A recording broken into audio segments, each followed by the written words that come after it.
My name's Edward Basso. I live in Jupiter, Florida, and I want a strong public option that Obama supported, because 62% of bankruptcies are caused by health costs. We have ridiculously high costs. We pay more per capita than most countries in Europe and in Canada, and yet we get pretty bad service.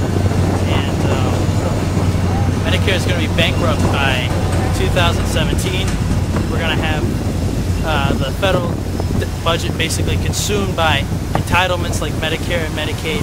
And it's all because the costs keep going up 8 to 9% a year, even though inflation is only like at 3 or 4%. So obviously all the rest of this is just because of markup, because the health insurance companies are making a lot of money denying people coverage, because that's what they've become.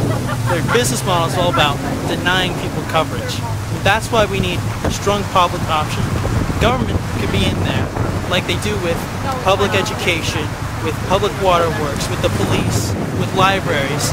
If you call that socialism, then I guess we've had socialism for 100 years in our country. And to extend that to healthcare with lower costs, increased coverage, and would give people better preventative treatments, and that's how we become a healthier society. Germany, for example, has a public and private dual option. It's kind of like our education system. We have private education and public education, and we should offer that choice, because right now everyone's got to go like the equivalent of going to private school, and not everyone can afford to go to private school. And then with private insurance, once you get sick, you lose your job, and then when you lose your job, you don't have insurance. And so what are you going to fall back on?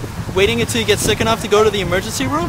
And that's what everybody does, and that's why it's crazy, and that's why our costs are out of control. And also, Medicare should be able to negotiate drug prices. That's another thing. If this public option happens, they should be able to negotiate drug prices like the VA does, so they can end the graft from the prescription drug companies. And yeah, that's all I gotta say.